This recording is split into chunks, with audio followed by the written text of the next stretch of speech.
TheeLitOne, what's poppin'? We are on Twitch. We are not live. But you can leave a like, comment, subscribe, turn on your post notification bells. Let's continue to grow the family from Chicago to the UK. I just ate a turkey sausage and some eggs, so I had to check if something was in my teeth. I know how y'all get. Let's get into this, man. Danny Dyer's Deadliest Men in Britain. Stephen French. I never knew what the PH was. Like Stephen or Steven. Like, what do you want to be? Okay. Anyway. I'm Danny Dyer. Playing hard men and acting tough has been my bread and butter. But now I've got a new role. I'm going to be tracking down some of the most feared men in the country on both sides of the law.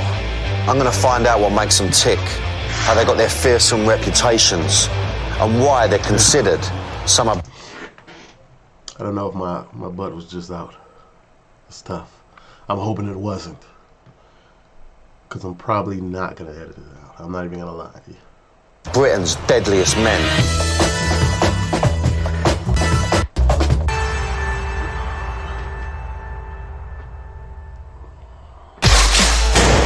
I've come to meet a man with a reputation as one of the hardest men in Liverpool. This is one hard nigga to kill. A man who terrorised the underworld with extreme violence. Even rob drug dealers? I'd lift up my balaclava and say, "To me, the devil, what are you going to do about it?" A man who left I heard about this guy. I've seen him in another one of these. drug dealers living in fear that he'd come knocking on their door. He's a fighter all the way through. A man they called the devil. I'm in Liverpool to meet Stephen French, a notorious gangster from Liverpool who specialised in the perfect crime, robbing drug dealers, known in the underworld as taxation. He had a fearsome reputation on the street, but I was on my way to meet the man behind the myth. For the first time, he'd agreed to open up his world for the cameras and take me into the heart of the devil himself. Even the cabbies round here had heard of him. Like this Stephen French, I mean, he used to torture drug dealers. Yeah.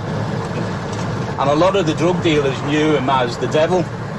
Unbelievable. There you go. Y'all call it taxation. We call it hidden licks. Because who they gonna tell? No one. That's why it's a lick. Take on drug dealers and, you know, you're going to rob them. Yeah. You're going into a dark world, you know what I mean?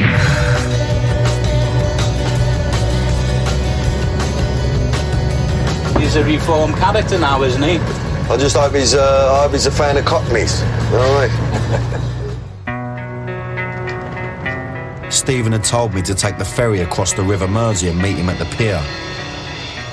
The only reason he had agreed to make this film with me was to promote his new anti-gun campaign, and I didn't know what to expect.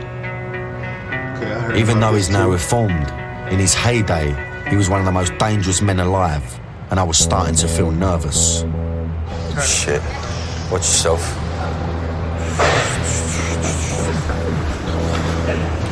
So here we go. The size of the geezer. Steve. Danny. Pleasure. Pleasure. Absolute pleasure. I should have waited to suit on, son. You look in the business. The size of him, he's the same height as him. I always wear a suit, Danny. I always wear a suit. First things first, Like an inch taller than him. French offered to show me around his manor. It's a lovely little motor, that, though, isn't it? The 730, it's a workhorse. In the 80s, these streets used to belong to Stephen French. Now, it's one of the most deprived ghettos in the UK, and Stephen is still widely recognised by the locals.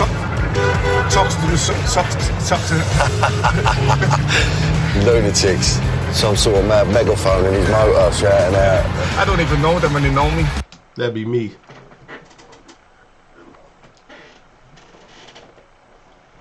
In somebody's passenger seat. But not everyone in Liverpool is so friendly to Stephen. I was about to find out that someone wanted to kill him. I'll take you to the park where a really serious incident happened to me. Okay. Now, this was in November last year. This was the incident that I considered most serious. Okay. It was here in Sefton Park that French nearly met his end when he found himself directly in the firing line. In November 2007, he was visiting a friend when he was targeted by a hit squad and chased into the park. Oh, wow. Took off like Kano. A whole entire squad? Got into the park, right? And I see them close to the trees, I'm there. But then they've come. This is how I know that they were fucking serious individuals, Dan. They turned the lights on into the park. And then one of them's got out, and he's obviously got a handgun. The other one, but he's got a long coat on, right? And I've seen him flick his coat, so I know he's got a shotty, yeah? I'm thinking, fuck me, I've got none. And there's a pond over there. Yeah. So I've got him here, right?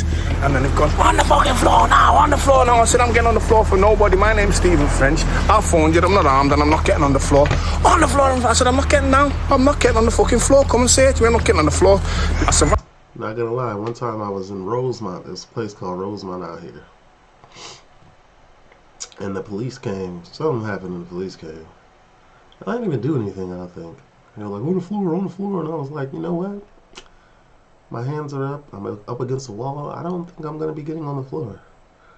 I'm already in a non-threatening position. Like, now you're trying to embarrass me. Like, no, I'm not going. Survived that attempt. I've survived over 6 or 7 attempts on my life. But they was there to fucking whack me proper. Yeah. I had no idea that taking a stroll in the park with Stephen would be so dangerous. It's not like we're doing this very stealth and it's me and him on our own, you know, sort of keeping our nuts down. We're walking around with a camera. So I'm a bit on edge, to be honest with you, at the moment. You know, I'm a bit like constantly like, and I don't want to let him know that because obviously, you know, it shows a bit of weakness and a bit. I don't know. I just don't want to give too much away yet. You know what I mean? But actually, you know, I've got to say, you know, my bum is flapping a little bit. Coming up, I was about to meet Stephen French, the warrior. I was one of the fiercest men on the planet. If you cross me, you got to feed me or you got to kill me. And it's as simple as that. 245 pounds.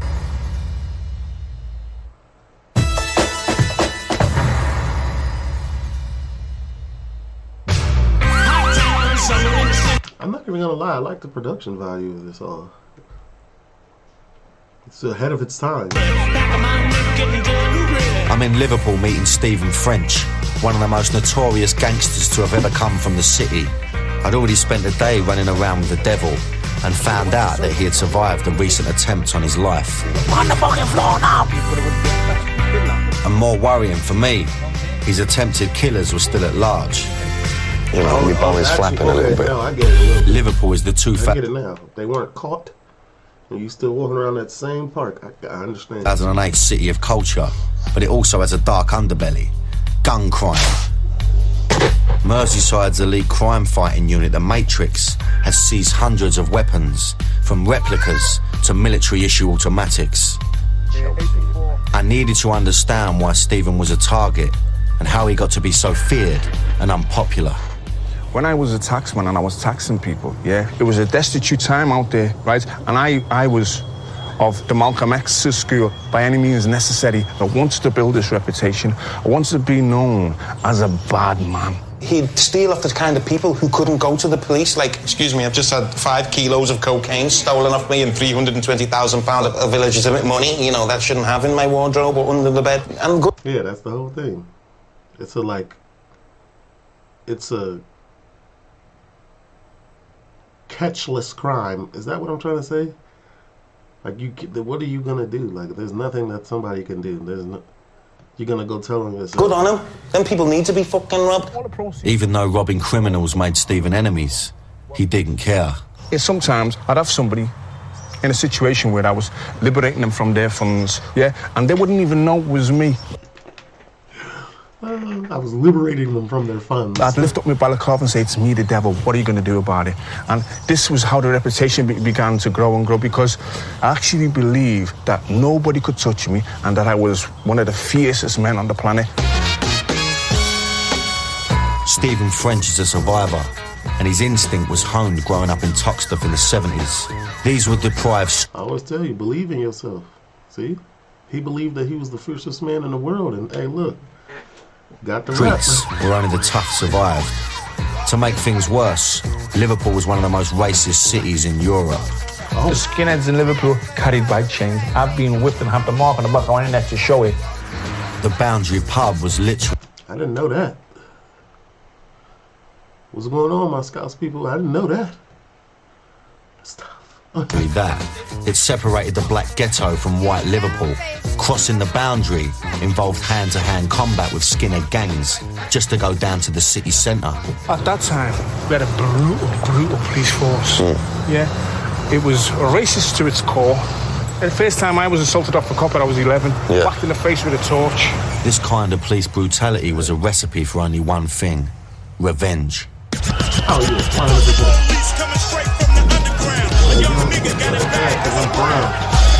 In 1981, it all kicked off with one of the UK's fiercest ever race riots. They came under a fusillade of bricks and stones and whatever. Fuck the police! They'd arrested some kid over the bike. And that's what it was over, yeah? Just that? That was the spark, Dan. Yeah. I didn't even know none of this was going on over there. That's crazy. Y'all had a whole race riot? Yeah, it wasn't over that. So as a build-up, it was... The tensions have been building for years. A police van drove past and a guy shouted out the window, "You black bastard." Where's the sense in that? This tension exploded in 9 days of sustained violence against the police, and Stephen was right in the thick of it. I think Stephen, his persona, his personality, built basically around the toxic riots. My own personal involvement in the riots was as a frontline warrior. Yeah, because I was this close to the police officers, and I was just—it was the release, and the letting go of the frustration and the tension. We forced the police all the way down to here.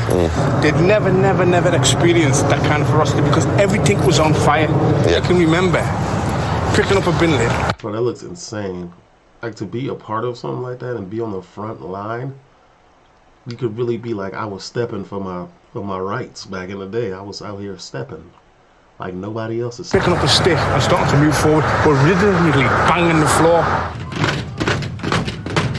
And everybody followed suit, right? Yeah. It was like the Zulus. I've never felt a feeling of power like that. Or to see these it's like a massive release, isn't it? You know what I mean? See the enemy on the run, and they got slaughtered. One civilian was killed, and 468 policemen were left injured. 500 people were arrested, and 70 buildings burnt to the ground. Wow. We broke the mould of not being able to come out of our community and not being able to go to town. Yeah. And that night, over those few days, the foot was surely taken off and rammed up them. Yeah, and it was, man, Dan, the feeling was fantastic. Yeah. Better than sex. In the aftermath of the riot, well,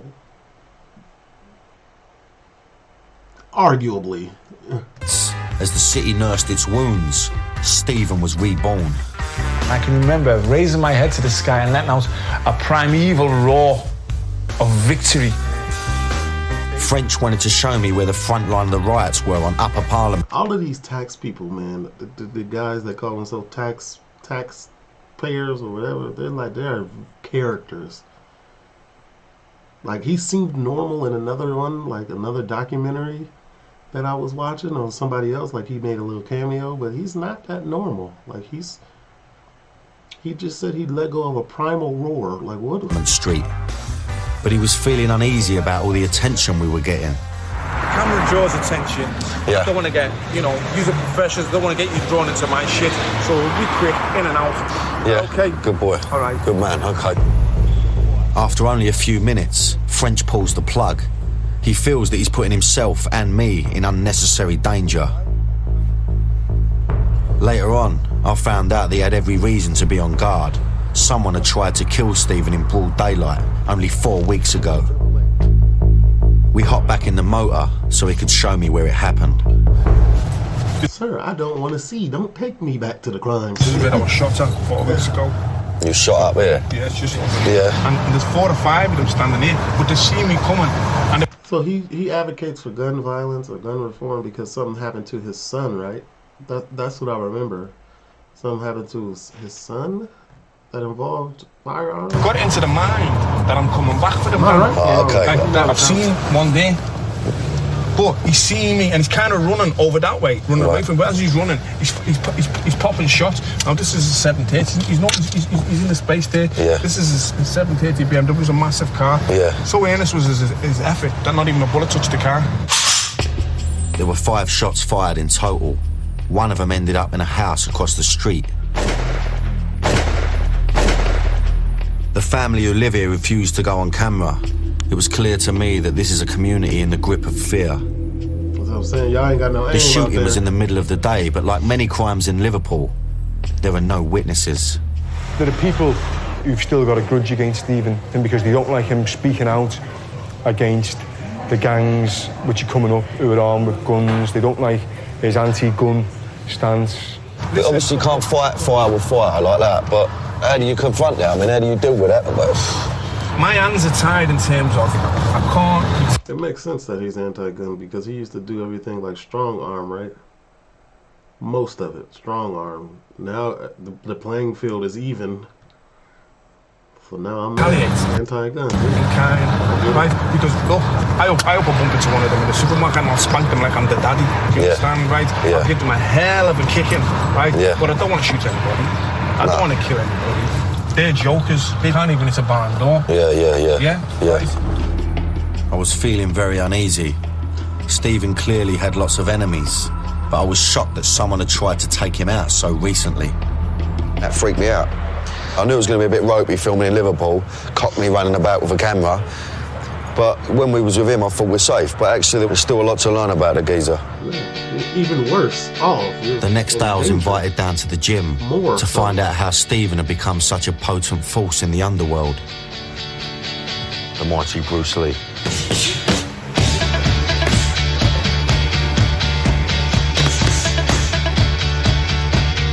Stephen is no ordinary street fighter. He's a former British, European and world kickboxing champion. Martial arts instilled in Stephen the Japanese... You was the world famous what? You was champion at kick? No. The greatest equalizers that... No sir, you're not gonna come kick me in my head. ...his warrior code of Bushido, which he would obey throughout his life. I'm going to show you how important the honour and integrity is to me. Because as a 10-hour sitting... Here we go. Yeah.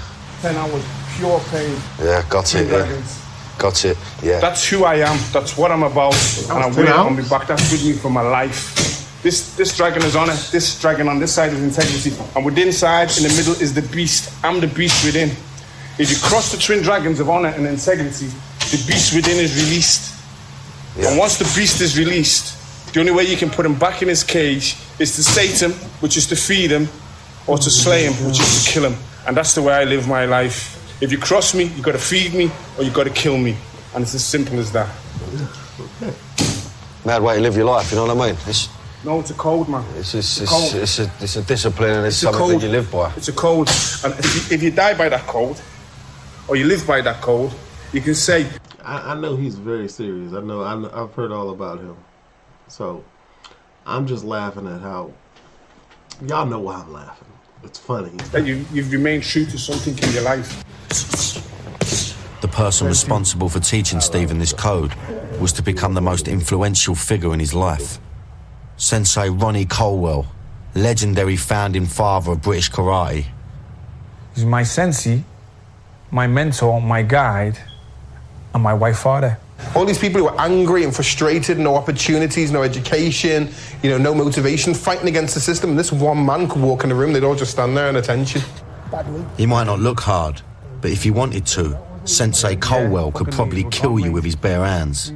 He's an 8th dan karate Shotokan, 5th dan jiu-jitsu, 9th dan aikido. He teaches SAS, special forces, military, still to this day. I remember saying to him, look, you've got something. Inside of you, there's something very special.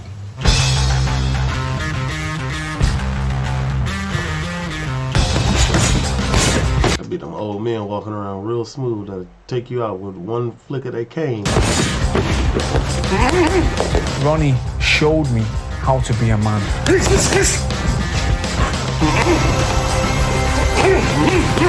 His effect on me was profound. From a small gym in the ghetto, Ronnie Colwell transformed Stephen and 7 others into world champions. Their bright red tracksuits were revered around the world. I wasn't about to cross Stephen's twin dragons of honour and integrity. Imagining the devil in his prime being unleashed was a frightening thought. I felt sorry for anyone who had crossed him in the past. making these films become a whole new thing for me, you know what I mean? It's not about bravado and giving it the big one and, you know, I'm the toughest man in Liverpool. I ain't really been a sense of that. I feel I've learned something about him, but at the same time, I know absolutely nothing about him, and I still don't know, you know, whether he's liable to do the switch at any point. The skills French learnt in the ring, he soon put into practice on the street. He was part of a new generation of criminal, young, black. Like, the taxpayer, like, this is the first time, like, it's still funny, like I said earlier, it's still funny, it's still amusing to me, but I could take him seriouser than the other ones that I was reading. Even though there's some serious dudes too, but I can take him serious. Like, off, just like the eye test, like, okay. He's saying some off-the-wall stuff too, about twin dragons and crossing them on his back. I get it, but okay. And angry. In 1986, he teamed up with his best pal, Andrew John, to take over the doors here at the Grafton, one of the most notorious clubs in Liverpool. They directly challenged the white Liverpool mafia, who controlled the lucrative drugs trade. At the time we did that, right, it was when me, Andrew and myself were feeding off each other and we were at the height of our physical powers. We believed we were invincible.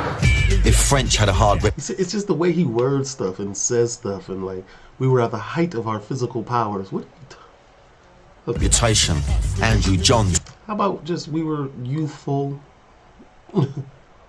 We still had it. Was even tougher. Together, Stephen and AJ were an unstoppable team. Blood brothers, karate champions, and partners in crime. It was a dangerous chemistry, yeah, because we could walk into a room and we could walk into a club and empty a club.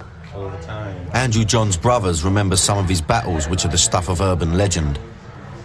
9 doormen pulling out koshers and baseball bats, and you just went through them like paper. And the people on the till and the bar and all that all shit themselves. At the time, some nightclubs were whites only, I believe it, though. But not for long. We went to the club. We rendered about 4 or 5 of the doormen unconscious and let all the black youths in. You've got a no-nigger policy, right? And I used that word because that was the word we used then. Yeah.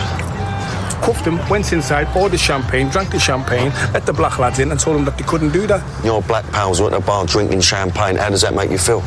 In control of my own life, in control of my own destiny, and that nobody could fuck with us. Yeah. Backing up Stephen on the door was a crew of world champion fighters. We were a phenomenal crew. We were a scary crew and we took no shit. Yeah. And what you've got to remember is that this was a colour bar club. Yeah. Right? Before he could tell me more, we're suddenly interrupted by someone from inside the Grafton. All right, pal. No one's give you any permission to this filming? How you doing, mate? Yeah, we're just filming it outside here, though. Huh? We're finished now, we're going now. Yeah, we're done now, mate, yeah. Okay. What it is that I was working in the 80s. Yeah, I know you are, Steve. Okay, and it was just gonna... Once again, it looks like Stephen's reputation precedes him, and we're moved on. Take it, come. I really wanted to hit him. I was thinking, I'm gonna cuff this, right? I could see it in his face that he wants to still off, dude. Because he like the way he said it, like, oh, I know who you are, Steven. That's why I want you to go. Like, it boiled his blood a little. But, as always, I have to suppress those urges. I haven't mellowed, because the fire still rages inside. The beast is still there. I was getting a glimpse of the beast that lurked inside Stephen French's psyche. I'd heard so many rumours about him, I didn't know what to believe. We stopped off at Stephen's favourite restaurant for a spot of lunch, and I asked him what he thought about the reputation he had in Liverpool. The people that you're talking to only know Stephen French, the warrior. They don't know Stephen French, the friend.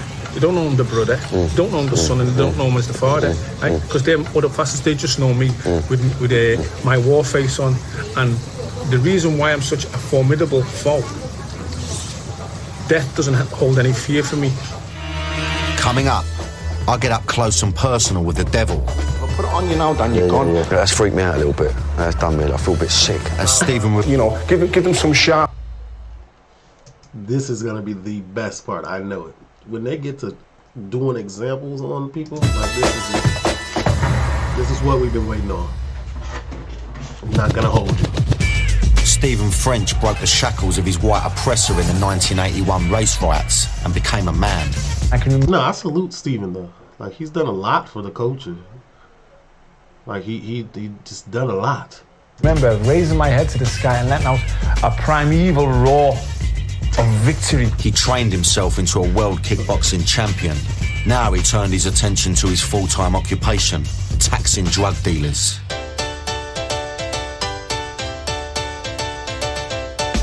A new drug hit the streets in the mid-80s that would change the face of the underworld forever and allegedly make Stephen French a mint.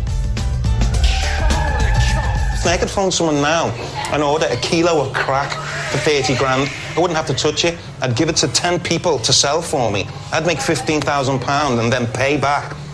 It's easy. It's too easy. But more drug dealers meant only one thing to Stephen: more business. At his peak, he was rumoured to be taxing a dealer a week, earning hundreds of thousands of pounds for just a few hours' work. Taxing one dealer a week at his peak? Is that what he did?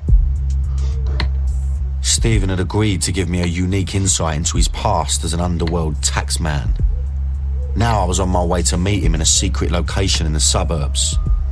I didn't know it yet, but I was only minutes away from one of the maddest experiences of my life. Okay, I've asked Danny Dyer to meet me here this afternoon, right, with a view to showing him a taxation scenario. These are the things that are actually going on today. They're quite horrific and... He's about to do a whole layout, like a whole... My bad, I know y'all hear my baby crying. Actually, it's not my bad, it happens. Scary. But this is the insight that I want the view to have. And those of the squeamish should look away. Skit. This is the first time And those of the squeamish should look away. This is the first time a real-life taxation scenario has ever been shown on TV. Stephen was taking a big risk by opening up this side to me, but I got the feeling he was on his own journey to atone for some of the things that happened in the past. So this was revolutionary. This is the first time they showed something like this on TV, huh? You know, this guy is known as the tax man. You know, his nickname was the Devil, and there was a reason for that, and the fact that, you know, he used to rob drug dealers, and he used to, you know, I don't know, torture them. I don't know what he used to do to them, but, you know, I need to get a sense of that. You know, obviously not too much. You know what I mean? It's time to get into character. It's time for the switch to be flipped. I don't want to scare the guy.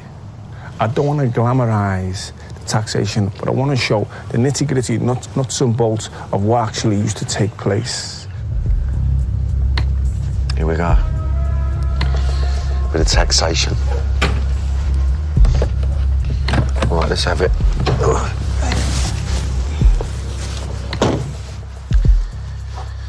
So the door's already open, so it's like, okay, sweet, let's go in.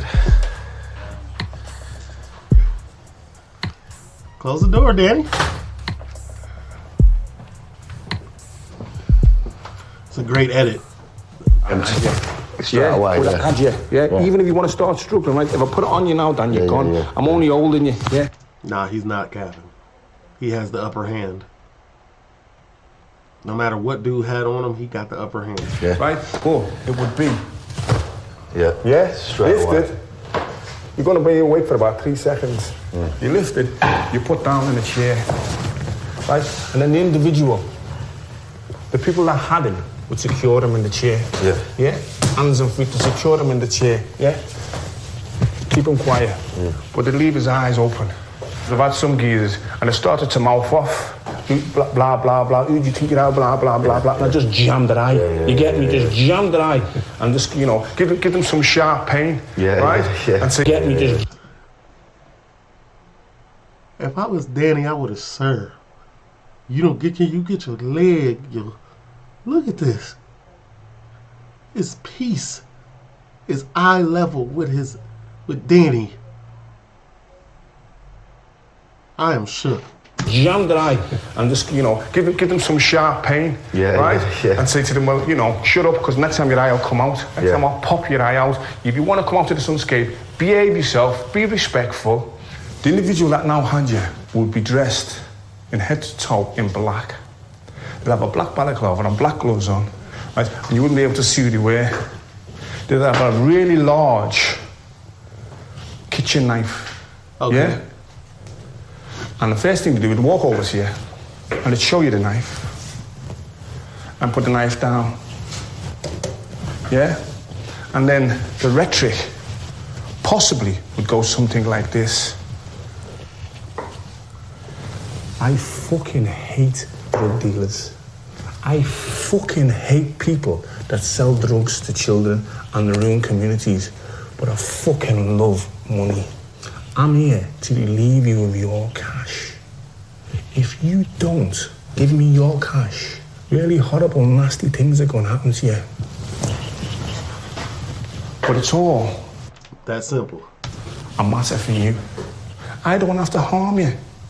I don't want to have to hurt you. But you're poisoning communities. You're killing people. And you're getting fat and rich off it. And that disgusts me. You disgust me. So it's a matter for you. These tax guys they're like new age or old age, or I don't know what came first, Robin Hood or them, but like Robin Hoods. Phone here. Fresh, clean phone, never being used.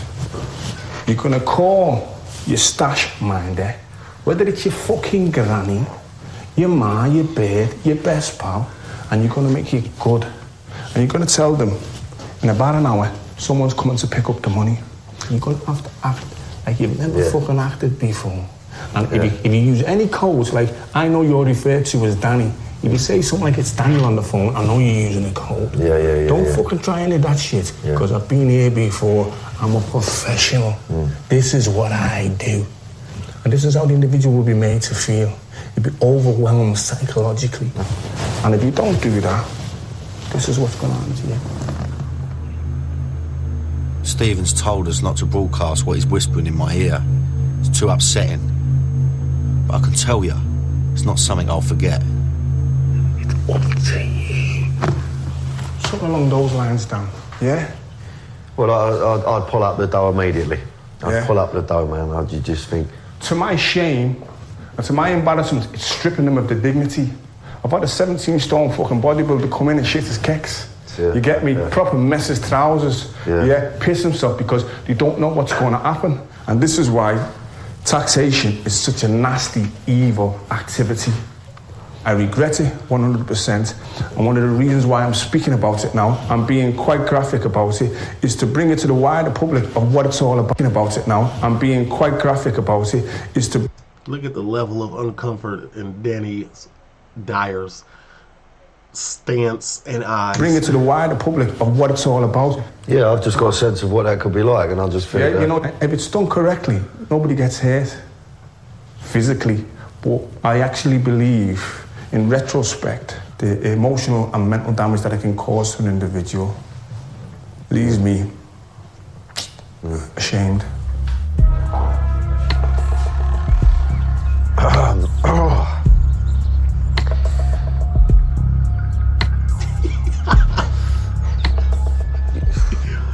Oh, my boy Dyer is stressed out.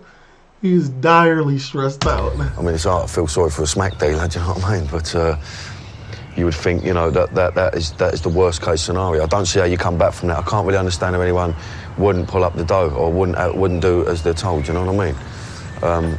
That's freaked me out a little bit. That's done me. I feel a bit sick. I feel like I'm going to chuck my breakfast up. It's okay, Danny.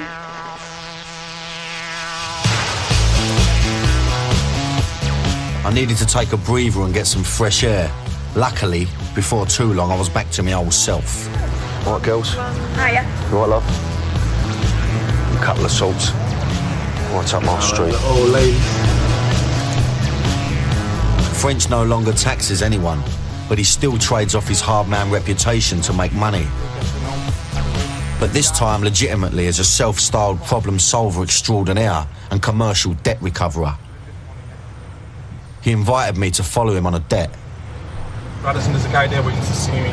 He's still a tax man. I'll wait here for you, yeah? This is the same job, but legal. I've jumped straight in the motor. He's had to stop off somewhere, go and pick something up. Don't know what. So, you know, obviously I'm going to do as I'm told. I don't know what he's after, I don't know what he's got to get. He's coming now, so I'm going to be lively. Sorted. Sweet change. Oh, mate, sweet ass. It's only taken minutes, but Stephen's just picked up 10 grand. That was something, 10 grand for a Friday afternoon at work. That's sweet as. So to get that money back, it's usually just a bit of dialogue you just need to use, yeah? It's as simple as this, Dan, right? If I say to you, if you don't pay me the money that you fucking owe me, I'm going to snap your legs in about 4 places. Yeah. I broke the law. If I come to you and I say to you, you owe the money, you know it's the right thing to do. You know who I am, you know what I'm about, so pay the money. Yeah. I haven't broken no laws. Yeah. In the early 90s, Stephen was at the peak of his power. That's a fact, but you let them know who you let them know, though. What's understood don't got to be explained. Powers as the country's most feared taxman. When something happened that shook him to his core and would change his life forever. I was in the afternoon on Granby Street and I was shot 4 times in the back by a dirty coward. I just couldn't believe Andrew was dead. It took 45 minutes for them to come and take him to the hospital. And an ambulance come to the end of the street after 5 minutes, but because it was a gun crime, you had to wait for armed response. That was another 40 minutes. And I actually believed that it was the end of the world, that my world had come to an end. Every year on the anniversary of R.I.P. to that man, but I told y'all what was the greatest equalizer. Andrew's murder, Stephen and his brothers meet up to pay tribute to him.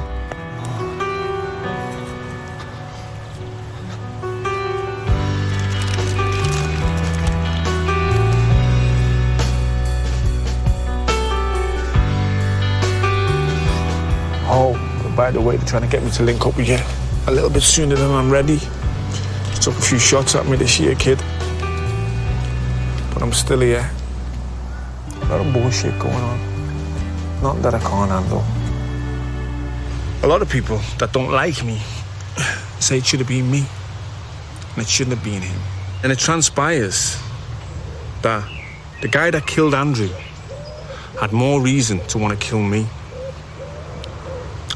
And the reason why he had more reason to want to kill me is that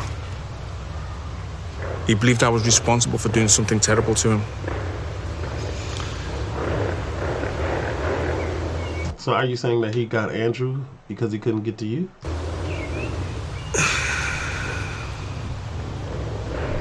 We can listen to as many conspiracy theories as possible. It's not going to bring my brother back. So at the end of the day,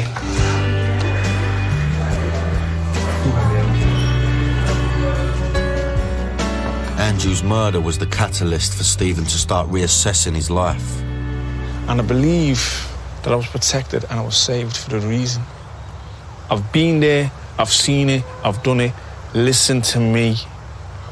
I actually have that same mindset. There's a lot of situations I've been in that I came out unscathed. And it leads me to believe I'm here for a reason, a higher reason. Like this, for my story to be told or something. Like there's, you know what I'm saying? Like he's saying. There's another way. Lay down your firearms. Embrace education. I mean, I hear what he's saying to reform for firearms, but not here. Not here, sir. And learn to look after your family other than pistolet or a drug dealer.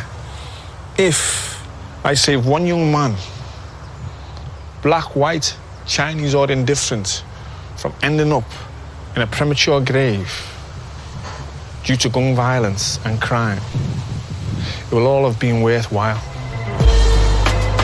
It's a nice message. It's a nice message. But I know he knows it's harder said than done. It's easier said than done.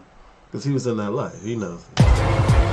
Today, Stephen has been invited to speak to a delegation of high-profile criminologists and academics to help spread his anti-gun message. Like, anti-gun in Chicago seems impossible. Literally, it sounds so imaginary. Like, it doesn't even sound like a real concept. In his friend's memory, he plans to open the Andrew John Memorial Skill Centre to prevent teenagers from following in his footsteps. Will it be a happy ending or one to regret? Success, prison or death, I need to watch out. It's a humbling and liberating experience to be invited to speak here today. He hopes the speech will help raise funding for the Skill Centre. I have to bear responsibility and culpability in the rise of the phenomenon known as gun crime. I'm 6'3", 225 pounds of prime black male. And how could a 10-stone drug I'm telling you, the way he be wording dealer protect himself from a guy like me? Former British, European and world kickboxing champion. How he did That's it a fact. is he armed himself. 19... Also a fact. 94, my daughter was born, and I had an epiphany. Okay. I knew I had to turn my life around. My options were success, death, or jail. Me personally, I want to show them the way to success. I want to show them the road to success. Success as a bricklayer.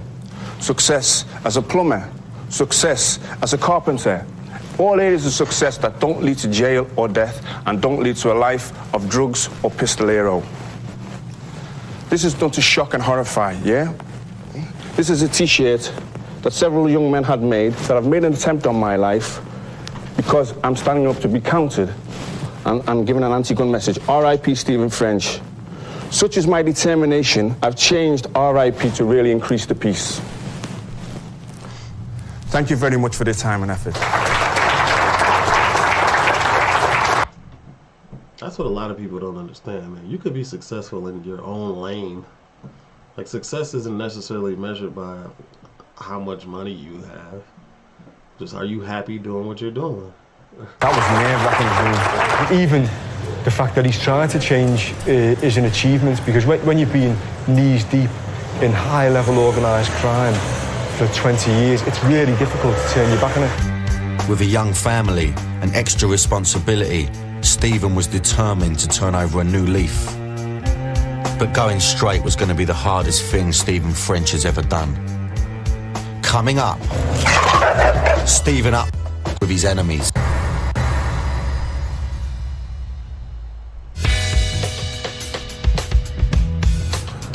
Stephen was at the peak of his powers in the underworld when he gave it all up in the 90s. So he has a bunch of these, huh? Dyer's Deadliest Men in Britain, so he just goes around from person to person, huh? The death of his blood brother and partner in crime, Andrew John, had a dramatic impact on his life. And actually believed that it was the end of the world. He moved out of Toxteth and now lives across the river in leafy suburbia, where he runs a successful property portfolio and debt recovery business. I wanted to get to the bottom of why Stephen had been shot at recently, so he invited me to his house to show me around. That's a nice house. He's survived 7 assassination attempts, so it's no surprise that Stephen is security conscious. He'll protect his family at all costs. The gangsters today don't discern between you, your family or your associates. If they can get at you by killing your daughter or kidnapping your daughter, they will do. He's not lying. I was about to discover that Stephen had an Achilles heel that was a lot closer to home. This is my family war. And the problem didn't come from outside. It come from his own flesh and blood. There's no morals, there's no hierarchy, so there's there's no repercussions, there's no laws in it anymore. Stephen Jr. was involved in gangs. He was starting to get into the criminal lifestyle. There was nothing Stephen could do to prevent his son from sinking deeper into crime. He blames himself to a degree that Stephen Jr. is behaving like he is because he's trying to live up to his dad's reputation and stuff. And Stephen's worst nightmare came true when his son was shot. When I seen my own son's blood being collected in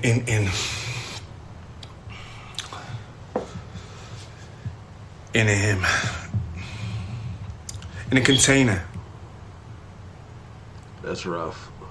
The big, bad, wicked devil Frenchman blubbered like a baby. And that's okay in that situation. The tears were uncontrollable. My Stephen said to me, Dad, don't cry, I'm okay, I'm fine. Because he resented the fact that I was broken. Every ounce of my fiber, every ounce of my warrior being called out. He's talking about a serious situation. This is not funny, but I'm telling you, The way he says that, look at this. Come on now. Every ounce of my fiber, every ounce of my warrior being called out to attack and wreak havoc. That's what my heart told me. Yeah. It's The understandable. demon that I can summon on in an instant was rattling the cage, man. Rattling the cage. And I had to control that demon. I had to control that demon. Since the shooting, Stephen Jr. has left Liverpool to successfully rebuild his life, but his dad is still dealing with the fallout. Stephen's enemies have gone to great lengths to assassinate his character, even tagging the walls with graffiti, accusing him of being a police informer.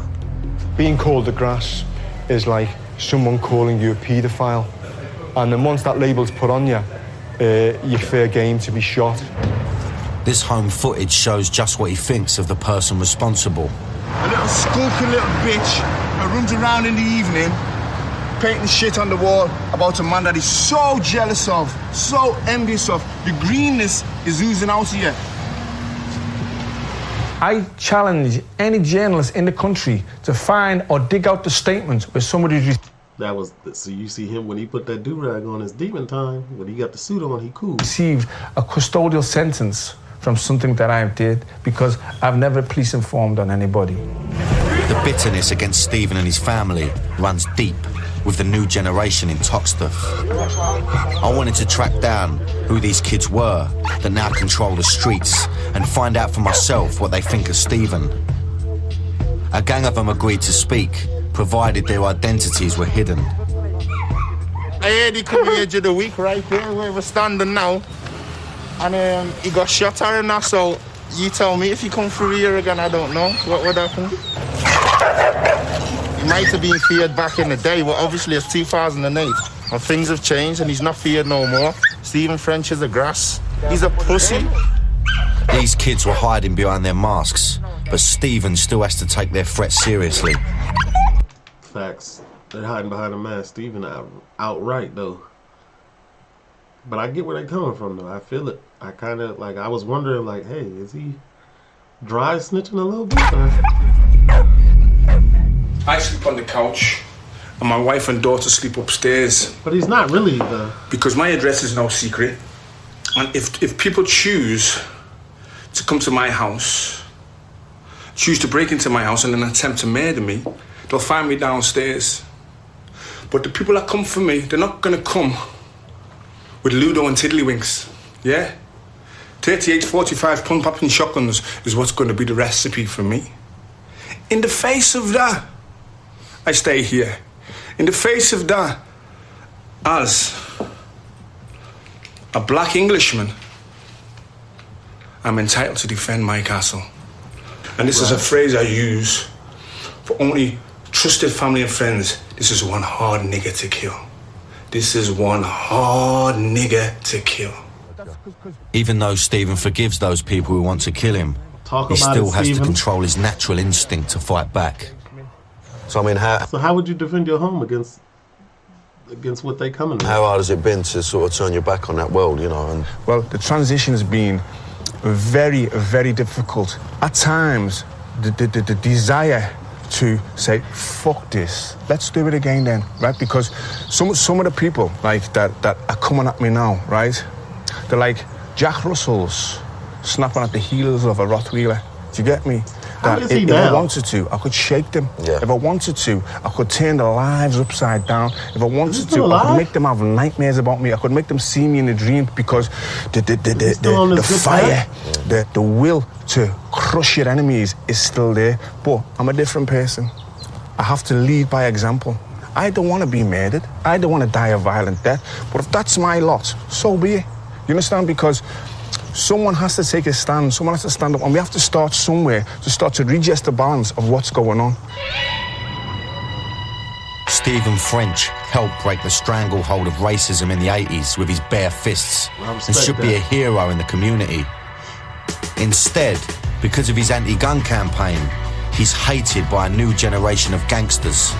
He's put life on the line for something that he believes in. There's no greater honour than that. You cannot stop him in any of the conventional terms. I know in my heart, in my mind, and in my soul, in my kukuru, my inner heart, what type of man I am. I choose to stay here and campaign against guns and do what I'm doing because I'm giving something. He can campaign against that stuff without giving up any information of the. Like, I don't take him as seriously. In today's gang wars, the rules of engagement have changed radically since Stephen's day. I've learnt that teenage gangs fear no one, and they'll shoot you to prove it.